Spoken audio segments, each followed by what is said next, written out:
Untuk makluman tuan-puan sekalian, bagi kesalahan urin, terdapat dua undang-undang yang mengawal seorang penagih. Yang pertama sekali, kesalahan di bawah Seksyen 15/1 ADB, Akta Dakwah Berbahaya, dan satu lagi kesalahan 3/1 di bawah kesalahan Akta di bawah Akta Pendaran Rawatan dan Pemulihan, dipanggil sebagai APD. ADB, APD merupakan dua kesalahan yang boleh seseorang yang menggunakan darah dituduh sama ada di bawah Seksyen 3/1 APD ataupun 15/1 ADB. Terdapat dua hukuman berbeza. Istilah berbeza, hukuman berbeza. Bagi seorang penagih, istilah digunakan sebagai penama ataupun pesakit. Tidak digunakan istilah hukuman, tetapi digunakan istilah perintah. Kerana itu, tuan-puan sekalian, jika dilihat kepada tangkapan membabitkan APB, subjek ataupun penama akan ditangkap dan dibawa ke mahkamah untuk tujuan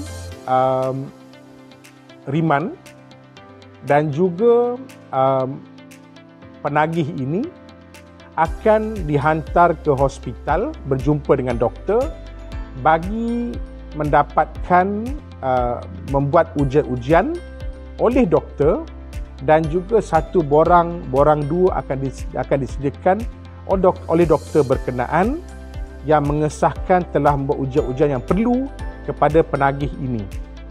Dan bagi penagih ini, setelah ujian tersebut dibuat, laporan kimia atau bayi kencing telah diperolehi, maka satu perintah akan dikenakan kepada beliau.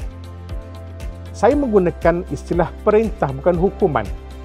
Dan perintah tersebut adalah sama ada di bawah Seksyen 61A, iaitu dihantar ke pusat tahanan ataupun pusat pemulihan. Yang kedua, di bawah Seksyen 61B, iaitu menjalani pengawasan di komuniti di rumah masing-masing.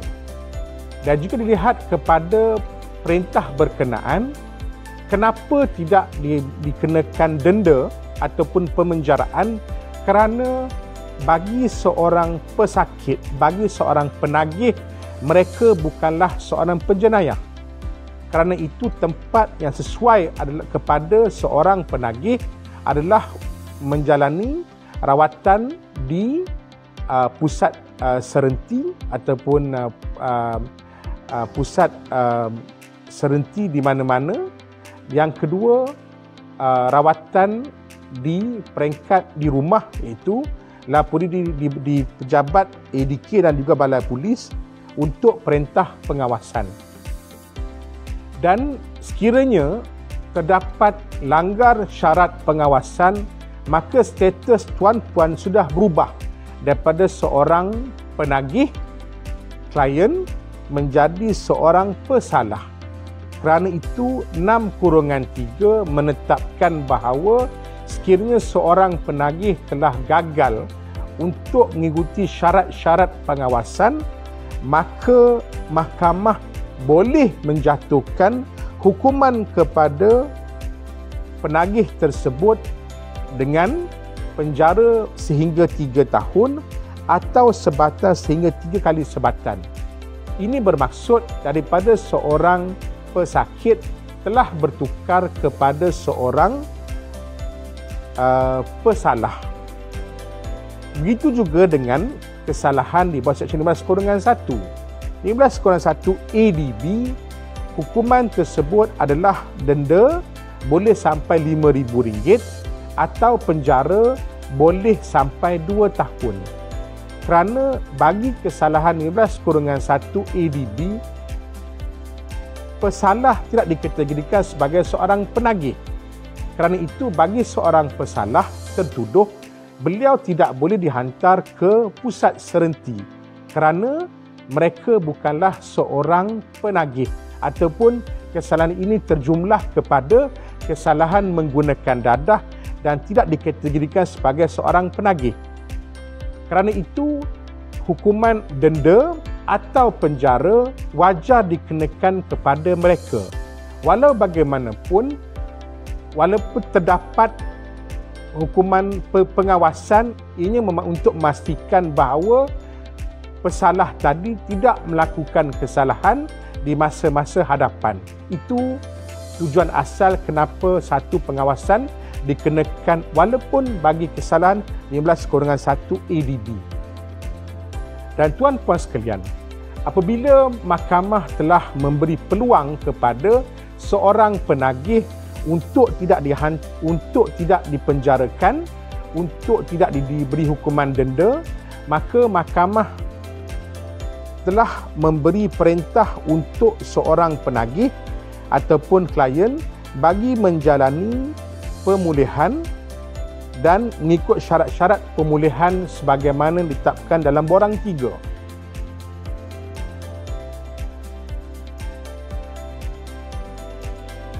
Apa yang lazim berlaku adalah pihak penagih ini ataupun klien telah gagal untuk mengikuti syarat-syarat yang ditetapkan dalam borang 3. Dua perkara asas ataupun dua benda yang lazim tidak diikuti adalah, pertama, gagal untuk melapor diri pada tarikh yang ditetapkan oleh borang 3 ataupun tidak melapor diri ataupun ditangkap kerana dalam air kencing masih terdapat dadah yang digunakan oleh penagih berkenaan. Ini merupakan dua kesalahan lazim yang biasa berlaku dalam kes 6/3 iaitu melanggar syarat pengawasan. Nasihat saya kepada tuan-puan sekalian, sekiranya berlaku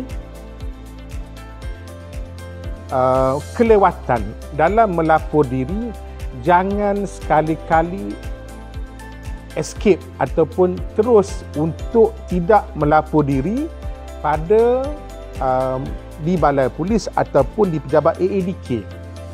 Dan saya percaya pegawai AADK atau pegawai polis sekalipun mempunyai bidang kuasa budi bicara yang luas untuk tidak mengenakan hukuman 6/3 sekiranya terdapat 1-2 hari lambat untuk melapor diri.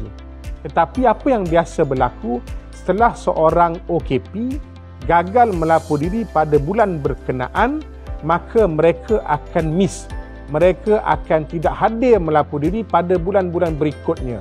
Dan ini memberi satu gambaran yang tidak baik kepada pihak mahkamah. Kerana untuk makluman tuan-puan sekalian, antara faktor yang mahkamah melihat adalah bagi kes 6/3 adalah berapa lama beliau ataupun OKP ini telah gagal untuk melapor diri. Mungkin sebulan, mungkin 2 bulan, mungkin setahun, mungkin lebih daripada setahun. Dan sekiranya pihak tuan-puan sekalian telah gagal melapor diri dalam tempoh sebulan, saya percaya mahkamah mempunyai budi bicara yang luas untuk menolong tuan-puan sekalian.